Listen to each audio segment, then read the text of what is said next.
tudo que Deus criou, Ele disse haja e houve, mas o homem não, Ele disse façamos o homem, a nossa imagem, a nossa semelhança. Deus estava dizendo o seguinte: quando Ele falar, que seja a gente que fale através dEle. Quando Ele tocar, que seja a gente que toque através dEle. Quando Ele se comunicar, que a gente se comunique através dEle. Aleluia! Deus nos chamou para ser representativos, irmãos. Aleluia! Eu fui chamado para representar a Deus, não foi para apontar onde Deus está. Nós somos chamados para representá-lo. Por isso que tudo que Deus criou, Ele disse haja e houve, mas o homem não, Ele disse façamos o homem, a nossa imagem, a nossa semelhança. Deus estava dizendo o seguinte: quando Ele falar, que seja a gente que fale através dEle. Quando Ele tocar, que seja a gente que toque através dEle. Quando Ele se comunicar, que a gente se comunique através dEle. Aleluia! Deus nos chamou para ser representativos, irmãos. Aleluia! Por isso que Deus está começando processos em muitos de nós. Mas essa pandemia fez muito bem para mim, me perdoe falar isso, porque eu sei que a gente perdeu tantos irmãos. Essa semana mesmo perdemos um irmão muito querido. Nossa igreja lá em Itajaí perdeu um pastor, um paizão. Perdemos outro pastor na cidade de Indaial. Não perdemos nada, irmão. Quem ganhou foi Deus. Nós vamos encontrá-los de novo. Mas Deus me treinou muito nessa pandemia. Eu tornei um marido melhor. Eu me tornei um pai melhor. Eu até estou brincando com o cachorro. Eu fiquei amigo dele. Eu odiava aquele cachorro.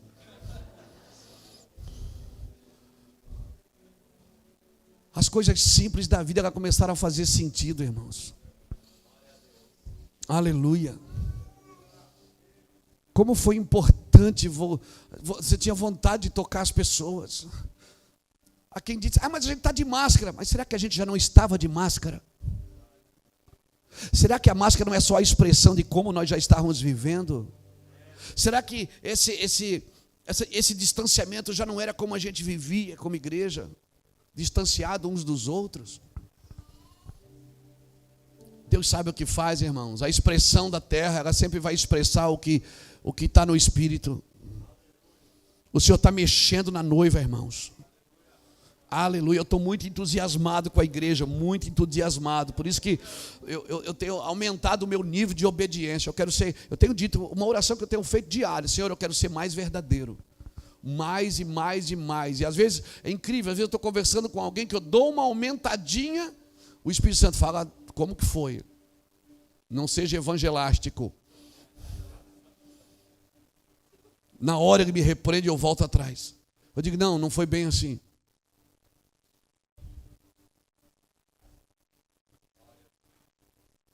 O evangelho é simples, irmãos. O Senhor está abrindo os nossos olhos nesses dias. Eu já procurei o fogo em muitos lugares. Eu já tive em grandes avivamentos. Vocês também. Alguns de vocês também. Eu já tive em avivamentos em muitos lugares do mundo, irmãos. Mas eu descobri que tem um lugar que o fogo nunca dorme, o fogo nunca apaga, como diz o meu amigo Alessandro. É quando você olha firmemente para Jesus. Aquele lugar, o fogo nunca dorme. Por isso que a Bíblia diz no Salmo 34, o verso 5, que olharam para ele e foram iluminados. E os seus rostos não ficarão confundidos. O Senhor quer abrir os nossos olhos. Mas o diabo também. Fique esperto, porque o diabo também quer abrir seus olhos. Adão e Eva, quando os seus olhos abriram no paraíso, eles ficaram cegos.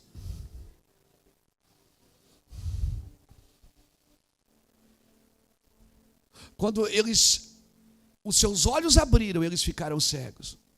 Enquanto eles estavam olhando para eles através de Deus, eles nunca se envergonharam da sua nudez. Quando eles estavam olhando para o paraíso através de Deus, quando eles estavam olhando um para o outro através de Deus, eles nunca se envergonharam. Mas quando o diabo fez um convite para abrir os seus olhos, porque o diabo também faz propostas para você,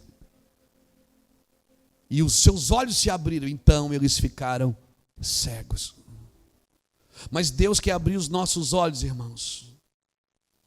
Esse texto aqui de João 9, ele fala muito comigo. Há alguns anos, quando o Senhor ministrou, usou um irmão para ministrar comigo e disse: olha, eu vou abrir seus olhos, Luiz, para algumas coisas. Porque você tem muita vontade de fazer as coisas para mim. Mas você tem que fazer as coisas como eu quero, não como você deseja. E eu peguei todos os meus projetos de vida e eu rasguei todos, Ivo. Todo ano eu fazia um projeto de vida. Eu rasguei todos, eu não fiz mais nenhum projeto de vida. Eu sei, Senhor, a minha vida é tua, eu não tenho mais vontade, eu não tenho mais reputação. E eu não vou me esforçar para guardar nada disso.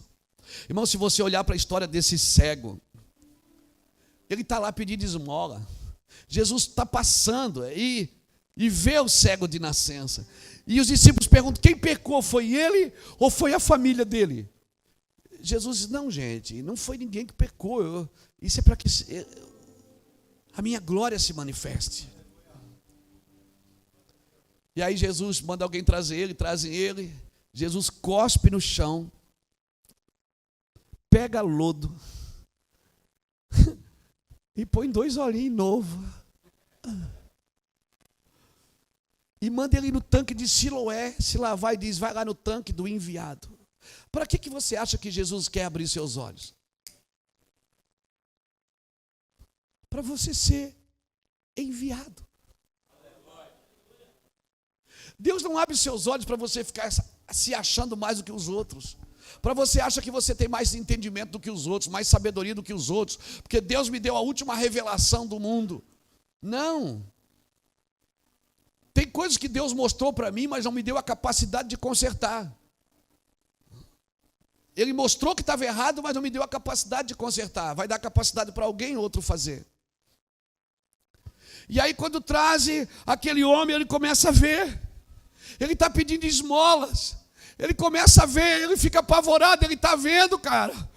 Aí alguém chega, os vizinhos ali, de esmola, os amigos que estavam ali perto, disseram: pô, mas você não é um cego? Ele diz: não, sou mais. Tá, mas quem te curou?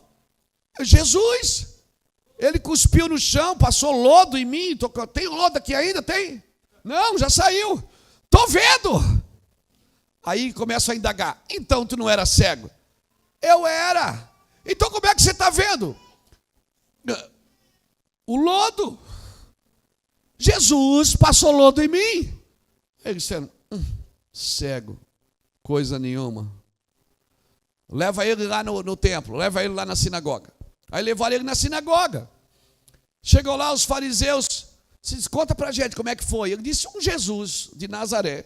O Jesus que vocês estão perseguindo aí. Ele cuspiu no chão, passou o olho em mim. Alguém disse: blasfêmia, hoje é sábado.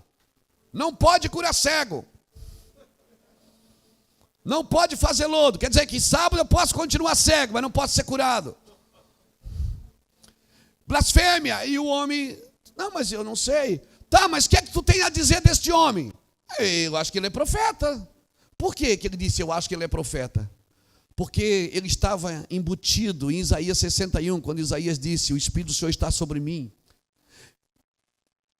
e me ungiu para pregar as boas novas, para abrir os olhos do cego, para pregar o ano aceitável do Senhor, para libertar da prisão os presos. Ou seja, um dos seis sinais do Messias estava se cumprindo ali. Ele era cego e agora estava vendo. E eles perguntaram: como é que você está vendo? Ele disse: eu já falei, querido. Repete. E o cara teve que contar a história de novo. E o que é que você diz dele? Eu digo que ele era o profeta. Mentira, você não era cego. Eu era. Tem pai, tem mãe? Tem. Chama o pai e a mãe dele. Aí o pai e a mãe dele entram. Mãe, eu estou vendo. Pai, eu estou vendo. A mãe fica apavorada. O pai fica apavorado. E eles perguntam: é teu filho? É. Ele era cego? Era. Como é que ele está vendo? Não sei. Pergunta para ele, ele é de maior, ele tem idade. Ele responde. Ficaram com medo. Disse: o que a religião faz com as pessoas, irmãos? É melhor ficar na religião do que ver os filhos vendo. Liberto. E aí, o sacerdote olhou para ele de novo. Como é que você está vendo? Ele disse, gente, eu já refalei. Seu chato. Eu já falei, eu era cego. O homem foi lá, cuspiu no chão, pegou lodo, passou no meu olho, o homem já foi ficando irritado. Vocês querem saber por quê? Vocês querem seguir ele também? O cara disse, cala a boca, rapaz. Nós já temos nossa religião. Expulsa esse miserável daqui. Expulsaram ele. Moral da história. Enquanto ele era cego, ele não tinha problema com ninguém. Enquanto ele era cego, ele tinha amigo, o pai, a mãe, a religião, estava tudo certo. Quando Jesus passa e abre os olhos dele, aí agora ele já tem problema com os amigos, com a religião e com a família. Então o evangelho de avivamento, ele vai causar confusão na cidade, irmão. Ele vai causar confusão no estado, ele vai causar confusão na nação. Porque Jesus veio fazer isso, ele veio abrir os olhos dos cegos. Aí deixa eu ler a outra parte para você. Quer dizer que pedir esmola é melhor do que ver. Irmãos, para a religião é muito melhor que você não veja. É mais fácil de controlar você quando você não enxerga. É mais fácil de controlar você quando você não tem uma revelação. É mais fácil controlar você quando você é proibido de pensar. Mas oxalá, oxalá, oxalá. Glória a Jesus. Jesus está passando na nossa nação, irmãos. E Ele está abrindo os nossos olhos. Está mexendo nas nossas configurações. Não adianta, irmão. Não adianta. A minha oração é que Ele comece a abrir primeiro os nossos olhos, pastores. Primeiro os nossos. Porque se Ele abrir os nossos olhos e a gente insistir em não enxergar, é capaz de Ele abrir os olhos das pessoas que estão perto da gente e a gente não perceber isso. Se preparem. Jesus está passando na nossa nação. Eu não vim aqui por outro motivo, a não ser dizer, vai se lavar no tanque do enviado. Porque Jesus quer te preparar para algo muito maior. Seu limite não é estar sentado. Deus não te ligou a um CNPJ. Deus te ligou uns aos outros. Você é membro do corpo de Cristo. Nós somos membros uns dos outros. Eu fundei o Ministério Mevan faz 20 anos. Dia 8 de fevereiro, faz 20 anos que o Ministério Mevan foi fundado. Eu não sou patrimônio do Mevan. Se o Mevan me atrapalhar, eu mesmo saio dele. Já tentaram me atrapalhar. De vez em quando fizeram uma reunião lá esses dias. Tá, porque você tem que fazer isso, que cala a boca todo mundo. Eu sou missionário. Eu sou apóstolo, eu sou do corpo. Eu sou membro do corpo de Cristo. E quanto mais morto o corpo está, mais eu quero entregar minha vida. Eu sou José de Arimateia, que investe no corpo morto. Nós somos chamados para o corpo, irmãos. É claro que você tem que estar numa igreja local, aprendendo, estudando, sendo ministrado, ministrando, sendo confrontado, confrontando. Pensa que a gente não é confrontado? Ih, rapaz. E o pior, as pessoas que você menos consegue transformar são as que mais transformam você.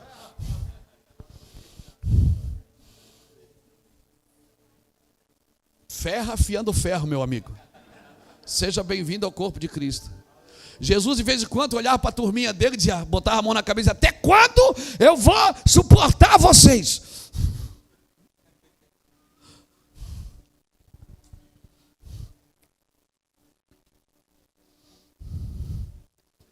Deus está abrindo os olhos de uma geração, irmãos. Mas não é para abrir os seus olhos e você achar que sabe mais do que os outros. Porque se você estudou e aprendeu mais do que os outros, você tem pura obrigação de jogar isso na mesa para todos comerem. Você não pode ser obstáculo para as pessoas, você é oportunidades e acessos.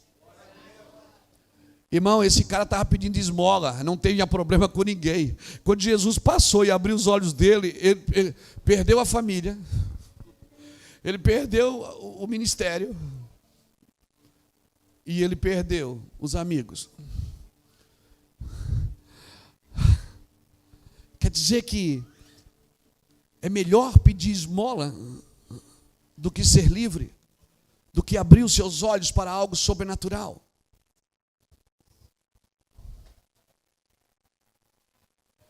Mas eu vou falar uma coisa muito séria, meu irmão está aqui, ele sabe disso.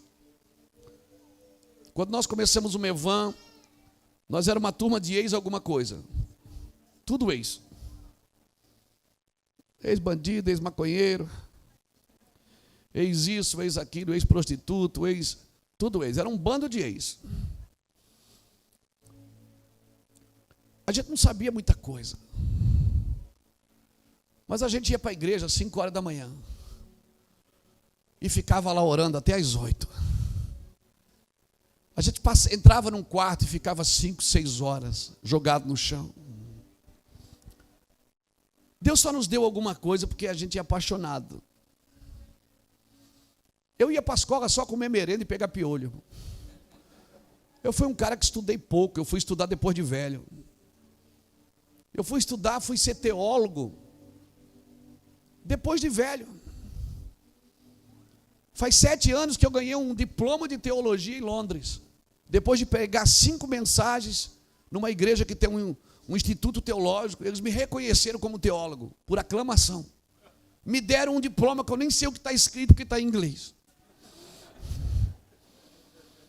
Eu não estou menosprezando os estudos, por favor, eu sou um cara que eu estudo dia e noite, mergulhado nos livros, nas escrituras. Eu estou dizendo que o Espírito Santo, ele vai colocar coisas dentro do seu espírito. E as escrituras vão confirmar tudo isso. Elas vão confirmar, você vai se achar em Deus. Agora, por favor, irmãos, não volte a ser cego. Não volte a ser cego, não volte. Se abrir os olhos, você tem por obrigação servir a mesa. Às vezes algumas pessoas me procuram, eu digo, volte lá e sirva a mesa. Entregue, sirva a mesa. Se Deus me chamou para algumas coisas e me deu algumas coisas, nós somos que nem o apóstolo Paulo, irmão. Paulo teve que ficar cego para poder começar a ver. Alguns de nós tiveram que cegar nesses dias. Alguns de nós estamos numa santa obstinação. Deus está parando a gente em algumas coisas, irmãos, eu tenho certeza disso. Escreve isso aí na tua agenda, eu tenho certeza disso. Deus parou algumas movimentações. Como eu disse, o diabo também quer te dar visão, para você funcionar de acordo com ele. Deus cegou você, mas o diabo também quer cegar. A Bíblia diz em 2 Coríntios 4, não, 10, 4 ou 4, 4, né? Que o Deus deste século, ele cegou a mente daqueles que não creem, para que a luz do Evangelho de Cristo não brilhe sobre eles. Ele cega o entendimento, irmãos. Andar por fé, querido, é andar na luz, não andar por vista. Deus quer abrir os olhos do seu coração. Lembra de uma música que o Kila cantava? Abra os olhos do meu coração, abra os olhos do meu coração, quero te ver. Eles estavam profetizando para a nossa geração, irmãos. Eles estavam declarando que a nossa geração ia ver. Abra os olhos do meu coração. Meu Deus. Aí quando esse homem ficou sozinho, ele ficou sozinho. Cara, ele abriu os olhos, não tinha mais amigo. A família deixou, ele ficou com medo. A religião expulsou ele da sinagoga. O que é que ele fez? Olha aqui o versículo 35. Jesus ouviu que o tinham expulsado, e quando o encontrou, perguntou: crê tu no Filho do Homem? Muitas vezes Jesus está esperando você ficar sozinho para chegar perto. Muitas vezes Jesus está parando você em algumas coisas. Eu sei o que eu estou falando para você, irmãos. Esse ano 2020 foi um ano que Jesus me parou para ir para casa. parou para ajustar, para aperfeiçoar o destino e o propósito. Eu sei que o Senhor tirou muitas arestas da minha vida nesses dias. E eu vim aqui, Rio Grande do Sul, compartilhar com você essa palavra. Dizer para você, Teotônia, abra os olhos do seu coração. Porque se você acha que já recebeu até aqui, não está para se comparar com o eterno peso de glória que Jesus vai despejar sobre alguns de vocês. Não está para se comparar com o eterno peso de glória. Eu oro por uma saúde na mente e nos olhos dos ministros. Eu oro por uma saúde nas intenções dos nossos corações. Amém, irmãos? Eu oro por isso. Aí Jesus viu o cara sozinho, Jesus chegou perto e perguntou: crê tu no Filho do Homem? Perguntou o homem: quem é ele, Senhor, para que eu nele creia? Jesus disse: tu já o viste, e é aquele que fala contigo. Disse o homem: eu creio, Senhor, e o adorou. Disse Jesus: eu vim a este mundo para juízo, a fim de que os que não veem, vejam, e os que veem se tornem cegos. Alguns fariseus que estavam ali, ouvindo isso, perguntaram: acaso estás nos chamando de cegos? Jesus disse: se fosseis cegos, não teríeis problema, eu poderia curar. O problema é que vocês pensam que vem.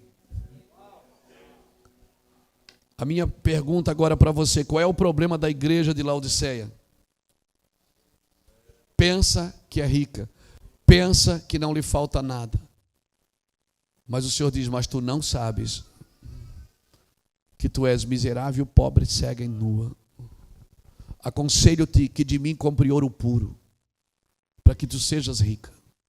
Aconselho-te que de mim tu compre colírio para os teus olhos, para que tu veja, e roupa branca para tampar a vergonha da sua nudez. Nos últimos dias, irmãos, nós vamos lidar com uma igreja que pensa que tem uma coisa que não tem. E não é pecado não ter. Não é pecado não ter. Não é pecado não ter. Pecado é você não ter e se comportar como alguém que tem. Porque se você não tem e diz: Senhor, eu não tenho, me ajude. Ah, irmão, certamente você vai ter. Ah, irmão, certamente Ele vai vir e vai entregar na sua mão. Certamente Ele virá e vai entregar nas suas mãos. Por isso, irmãos, nós estamos em tempo de inspeção. Nós já tivemos tempo de reforma, né? Até hoje tem gente na reforma. A reforma não acabou nunca, irmãos. Já tivemos a reforma que Lutero fez, mas nós precisamos de uma reforma de comportamento. De comportamento. Nós já tivemos a igreja do avivamento, já fomos tradicionais, já fomos pentecostais, já fomos intitulados como neopentecostais, e agora eu acredito que nós estamos vivendo um tempo de inspeção. O Senhor está passando o prumo na gente. O Senhor está medindo as intenções do nosso coração. Para aquilo que saia da nossa boca, saia com virtude, querido. Como diz Malaquias 2, versículo 7, que a boca do sacerdote deve ser verdadeira e guardar o conhecimento e a instrução. E da sua boca devem os homens procurar as instruções, porque ele é o mensageiro do Senhor dos exércitos. Por isso que Deus está afinando o corte com a gente, irmãos. A hora que Deus abre os nossos olhos, nós vamos ter que nos tornar mais responsável. Mais responsável por aquilo que o Senhor está nos dando. Louvado seja Deus. Você vai perceber uma coisa: a mesma misericórdia que Deus teve de Davi não foi a mesma que Ele teve de Salomão. Não, pastor, não. A mesma misericórdia que Ele teve de Davi não foi a mesma que Ele teve de Salomão. Por quê, pastor? Porque Davi não tinha uma referência. Davi não tinha uma referência. A mesma misericórdia que Deus teve de Nabucodonosor não teve de Belsazar. Porque Belsazar não tinha uma referência, ou melhor, Nabucodonosor não tinha uma referência. Por isso que Deus disse para Salomão: eu vou fazer você o homem mais sábio da terra. Não houve e não haverá, mas faz tudo como fez teu pai Davi. Deus estava dizendo: você vai ter mais sabedoria que Davi, mas o seu exemplo é ele. Nabucodonosor teve que pastar com os animais por 4 anos, ou por 7 anos, não me lembro.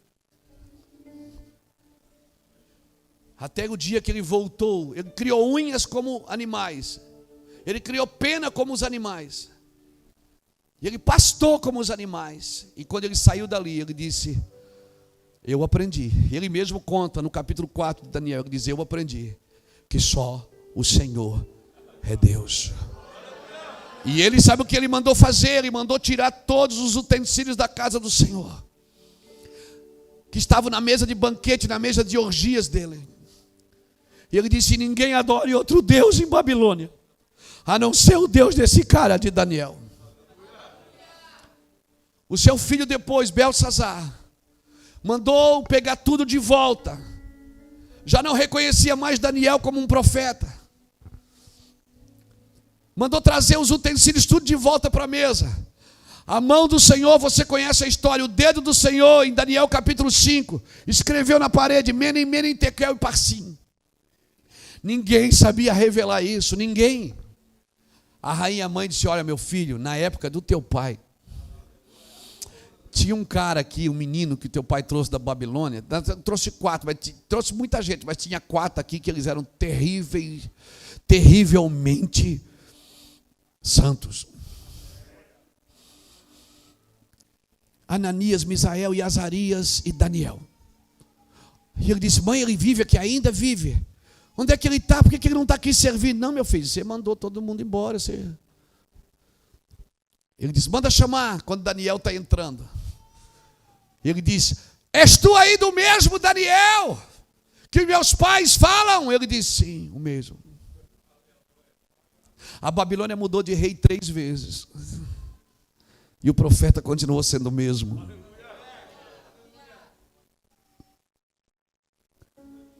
Por isso, não coloque o seu coração em outra esfera que não seja a esfera celestial. Os governos da terra mudam, irmãos. Os poderes mudam. Os ventos sopram e mudam. Mas aquele que faz a vontade do Senhor, ele permanece para sempre. E aí ele pergunta: se tu revelar o que está escrito ali, eu vou te dar uma oferta. Tem profeta que profetiza por dinheiro, mas Daniel não é desses, não. Daniel diz assim: deixa eu te contar uma história, Belsazar. Ele disse: teu pai matava quem queria, deixava viver quem queria, mas o seu coração se exaltou e ele se engrandeceu acima de Deus, e Deus colocou ele para comer com os animais. E quando ele saiu dali, ele mandou tirar todos os utensílios da casa do Senhor e declarou que só deveríamos adorar o Senhor, e tu sabias disso. Ou seja, o teu pai não tinha uma referência, mas tu já tinha, o teu pai deixou avisado. Eu digo isso para os meus filhos em casa. Eu digo para os meus filhos, eu digo: meu pai foi embora de casa, eu tinha 13 anos. Eu não tive muita referência paterna, eu tive que fazer as minhas leis. Eu fui para o mundo muito cedo, desviei da igreja, fui vender droga, fui me prostituir, fui fazer mal para os outros. Até um dia que Jesus me encontrou, com 28 anos de idade, me trouxe de volta. Eu disse: mas vocês, filhos, vocês têm uma referência em casa. Vocês sabem que eu sou marido dessa mulher. Vocês sabem que eu sou o marido da sua mãe. Vocês sabem que eu sou um homem íntegro, que eu pago as minhas contas. Vocês sabem que eu dou exemplos. Vocês sabem que eu não sou imoral. Vocês sabem que... Então não espere do Senhor a mesma misericórdia que Ele teve comigo, porque vocês têm um exemplo em casa. Nós temos muitos exemplos na nossa nação e na nossa cidade, viu, jovens? Não seja um revolucionário com 20 anos, com 25 anos, achando que Deus falou tudo para você. E os pastores que andaram de cavalo nessa nação para pregar o evangelho. Pastores que perderam suas vidas. Homens e mulheres que sofreram para que o evangelho chegasse aqui. Não pense que Deus fechou monopólio com uma geração. Uma geração contará as maravilhas para outra geração. Quando Davi vem com a cabeça do gigante assim na mão e com a espada na outra, Saul olha, ele não pergunta para Abner quem é Davi, ele pergunta quem é o pai desse menino. Diz que é o pai dele. Abner disse, eu não sei, meu senhor. Ele diz, pergunta. Quando Davi chega com a espada na mão e com a cabeça de Golias na outra, ele diz, menino, de quem tu é filho?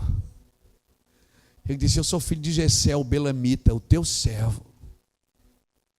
Por isso, quando eles olhavam para Jesus, Jesus dizia assim, quem vê a mim, vê o Pai.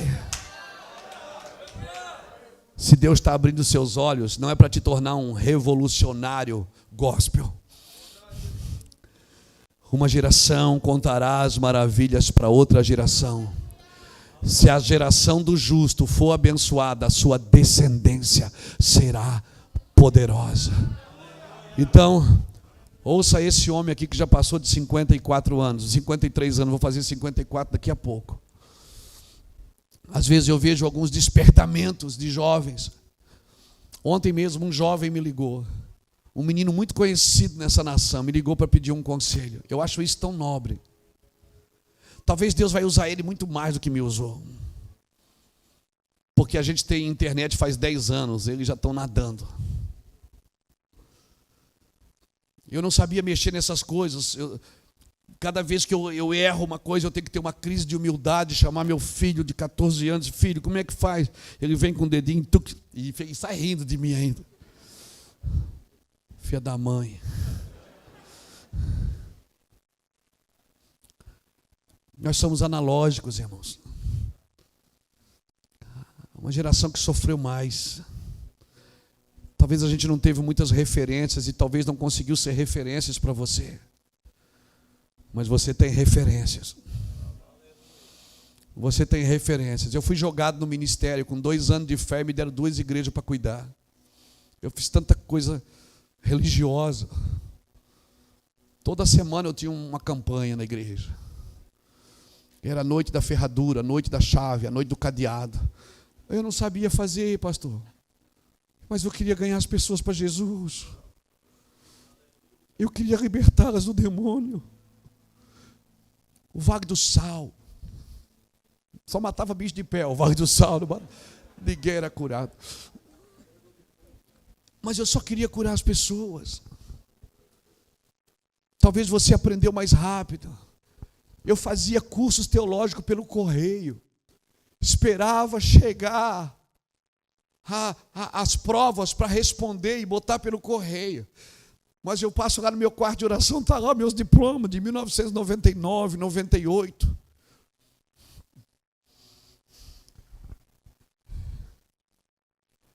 Quando eu comecei a ler a Bíblia, eu achei que Êxodo era o nome do cara. Gênesis era o nome do outro cara. Talvez a gente não teve tantas referências como vocês estão tendo. E talvez por isso, o excesso de informações vulgariza o Evangelho. O excesso de informações vulgariza o Evangelho, porque hoje você decide quem você quer ouvir, todo mundo está na internet, muita gente fala o que quer, mas não para ouvir ninguém. Por que eu estou falando isso? Porque Deus está abrindo os nossos olhos, irmãos. Porque a promessa é que se os pais não converterem o coração dos filhos, os filhos converterão o coração dos pais. Aquilo que meu pai não conseguiu fazer por mim, eu estou fazendo por ele agora. Eu e o Liz estamos fazendo por ele, meu outro irmão Júnior. Meu pai é caminhoneiro, esses dias tem 75 anos, ninguém consegue tirar ele da estrada. Esses dias ele foi assaltado, roubaram o caminhão dele, prenderam ele, amarraram ele. E ele disse que orou, ele diz, oh Deus, fala com o Luiz Hermínio, com o Luiz, para eles orar por mim. Ele está falando com Deus, está pedindo oração para nós. Ele vai conversar com a gente. Nós exercemos paternidade sobre o nosso pai, sobre a nossa mãe. Porque se os pais não converteram o coração dos filhos, os filhos vão converter o coração dos pais. Meu filho tem 14 anos, tem noção de Apocalipse. Sabe o que é pós-tribulacionismo, pré-tribulacionismo, amilenismo. Sabe sobre a volta de Cristo com 14 anos. A gente viu uma chuva, dava um raio, a gente já dizia, Jesus está voltando.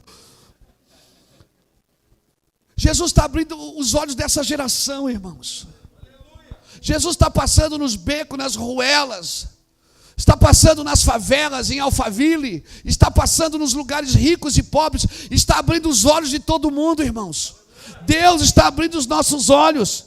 Amém? Para que a gente enxerga e veja o que Ele quer fazer. Agora, eu não posso voltar a ser cego. Tem algumas coisas que me libertou. Irmão, eu vou dizer uma coisa para você, não tenho vergonha não. Eu não conseguia dormir sem camisa. Porque Jesus podia voltar e já pensou em entrar na eternidade sem camisa.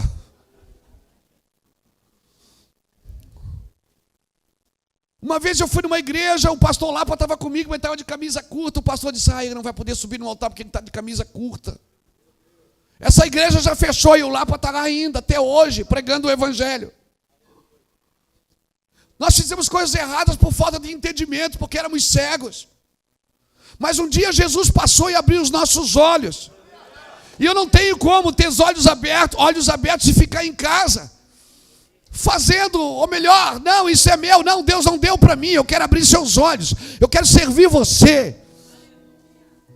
Abra os seus olhos para que você veja o que Deus está fazendo. Escreve isso bem grande para que quem passar, passe correndo e veja também. A gente começou uma igreja lá em Itajaí, eu falei essa semana, do lado de uma vala.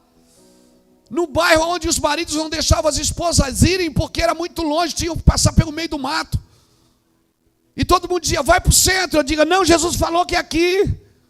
Irmão, hoje o Brasil inteiro vai lá assistir às reuniões. Nós temos 3 cultos domingo à noite, a maioria é visitante.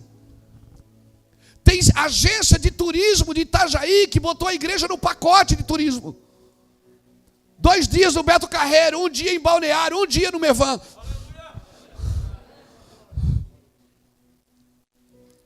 Por quê? Porque Deus abriu os nossos olhos. Nós não estamos presos. Eu vim aqui dizer isso para você. Deus está abrindo os olhos de uma geração. Aleluia. Dá tempo ainda, irmão, de mudar. Dá tempo ainda de bater. Dá tempo ainda de tirar a venda. Por isso que quando Jesus chegou, Jerusalém estava tudo organizado, cara. Jerusalém tinha prostituta com prostituta, tinha leproso com leproso, publicano com publicano, judeu com judeu, fariseu com fariseu, tudo organizado. Rapaz, Jesus fez uma confusão.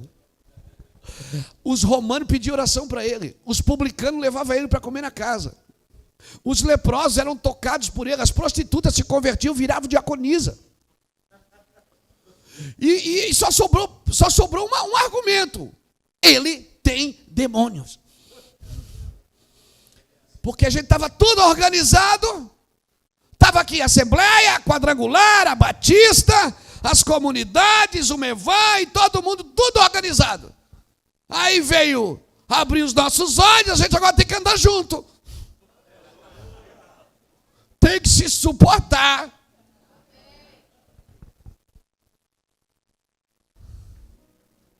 Isso é corpo de Cristo, irmãos. Isso é corpo de Cristo. Que a gente seja livre de qualquer transgressão.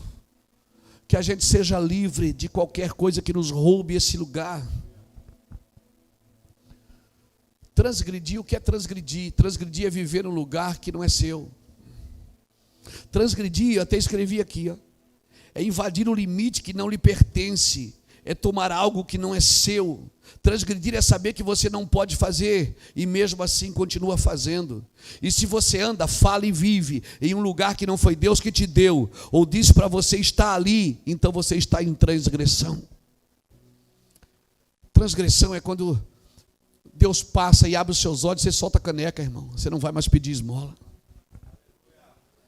Você não vai mais pedir esmola. Não vai. Você não vai mais pedir esmola. O que é isso?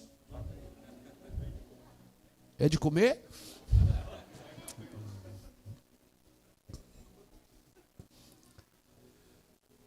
Vamos seguir? Vamos seguir?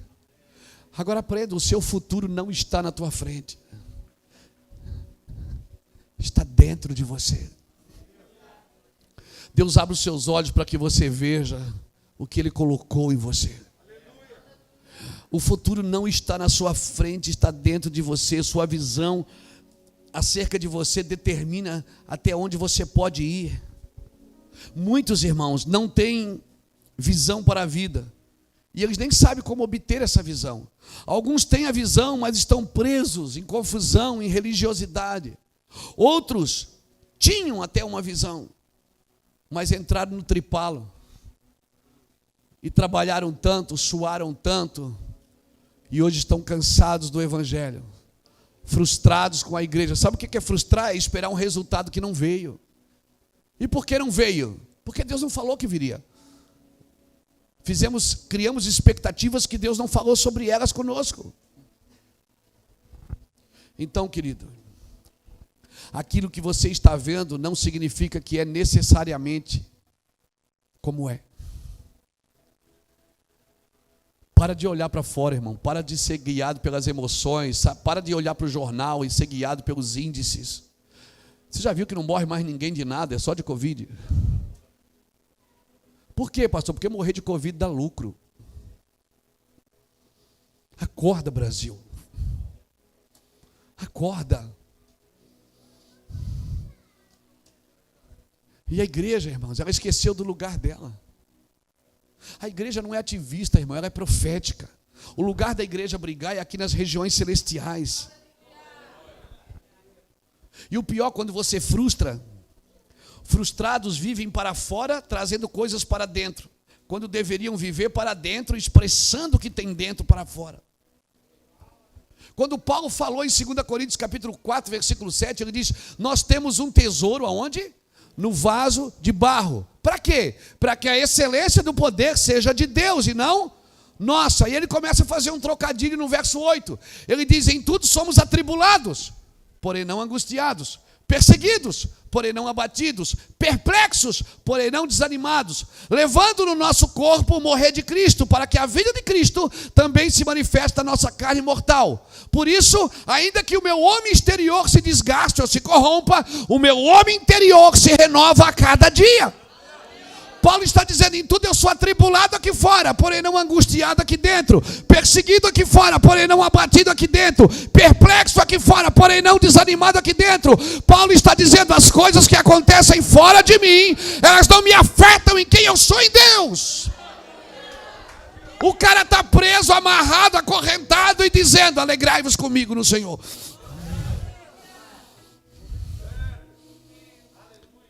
Ele era movido pelo que tinha dentro. Ninguém pode tirar o que você entendeu. Pode roubar suas coisas, mas ninguém pode roubar o que você entendeu. O que você entendeu já é seu. Aleluia, já é seu. Por isso que não cabia na cabeça do rei Agripa quando Paulo disse: eu quero ir para Roma, eu apelo para César. O rei disse: eu te solto. Ele disse: eu não quero ser solto. Mas você é meu prisioneiro. Não sou seu prisioneiro, eu sou prisioneiro de Cristo. Eu quero ir para Roma. Você precisa saber quem você é, onde está firmada as suas convicções. Amém? Ele tem planos para você que ninguém mais pode realizar. Ninguém mais, irmãos, pode realizar. Você é a única pessoa que pode imaginar, que pode nutrir, que pode cumprir o que você está vendo. Você é a única pessoa. Amém? Ninguém pode viver isso. O maior dom que Deus deu para a humanidade, eu escrevo isso naquele livro, Visão Celestial, não é as suas vistas, é uma visão dentro do seu interior. O maior dom que Deus te deu é a visão. Pastor, mas eu quero crescer. Todo mundo quer crescer, irmãos. Mas você só cresce, você só progride quando você enxerga coisas que ainda não estavam ali, mas já estavam dentro de você. Você só vai progredir quando você colocar para fora o que Deus colocou aí dentro. 20 anos depois, eu estou vivendo coisas que eu vi há 20 anos atrás. Não era tempo aquele tempo. O tempo é agora. O tempo é agora. Agora eu estou mais maduro. Agora eu não quero mais ser famoso. Eu só quero ser útil. Agora eu não tenho preço, eu só tenho valor. Agora eu só quero Jesus. Querido, visão é ver o futuro antes que ele se torne presente. É por isso que Deus está abrindo os nossos olhos. Ver o futuro com o coração de Deus, não com a sua mente e tentar manipular para viver o que você viu na sua alma, não no seu espírito. Amém? Por isso que eu gosto muito dessa palavra, desvendar. Desvendar é isso. Deuteronômio 29, 29. As coisas encobertas pertencem ao Senhor, porém, as reveladas pertencem a nós e a nossos filhos para sempre, para que cumpramos todas as palavras desta lei. Espera aí, pastor, então para que Deus abre meus olhos? Para me criar? Não, é para me cumprir. As coisas encobertas são dele, não mexe nisso. Viva as coisas que já foram reveladas. O que você não entende, você não é culpado pelo que não entende. Então quer dizer que Deus esconde coisas de mim? Não, Ele esconde para você, não de você. Ele esconde para você, para um tempo determinado. No tempo determinado, você não pesca. É o peixe que pula dentro da rede. No tempo de Deus, Ele faz tudo perfeito, ao seu tempo. Eu quero orar com você, Teotônia. Eu quero orar com você, igreja do Senhor. Eu quero deixar essa palavra no seu espírito. Deus quer fazer algo no Rio Grande. Já está fazendo aqui. E quer saber de uma coisa? Os homens que Deus vai usar, as mulheres que Deus vai usar já estão aqui. Vocês não precisam importar nada, irmãos. Eu acredito nos avivamentos nativos. Eu fazia o café de pastores lá em Itajaí. O café de pastores existe há 17 anos. O ministério tem 20 e o café tem 17. E os primeiros anos eu trazia todo mês um pregador, porque eu não me sentia apto de falar. Eu tinha vergonha, disse, como é que eu vou falar para pastor? Eu sou menino. Tinha 30 e poucos anos, de que eu não tenho coragem de pregar para um pastor mais velho. E eu trouxe vários amigos, vários, todos uma bênção. Um dia o Espírito Santo falou assim, ó, você nunca mais vai trazer ninguém para pregar no café dos pastores, quem vai falar é você. Eu disse, o sangue de Jesus tem poder, Jesus. E eu ficava apavorado, porque eu sabia pregar para a igreja. Eu não sabia falar com os líderes. Porque o pastor, ele não tem medo do diabo. Ele tem medo de outro pastor. É? E Deus me enterrou num quarto e eu fiquei lá estudando, me preparando. Hoje, irmãos, vai pastor do Brasil inteiro ouvir a gente lá sempre no primeiro sábado de cada mês. Esse café ele se multiplicou em mais de 50 edições pelo Brasil inteiro. A minha vida é viver nas mesas com os pastores. E o que conselhos que eu dou? Aquilo que curou meu coração. Tem pastor que não precisa de um versículo bíblico, ele precisa de um abraço. Tem pastor, tem gente, tem crente que não precisa ir para o monte, jejuar e orar. Ele precisa de colo. Ele precisa de um cheiro. Deus tem nos ensinado isso. E eu só vim fazer o que Deus me pediu para fazer aqui. Que o Senhor te guarde, que o Senhor te abençoe. Fique de pé comigo.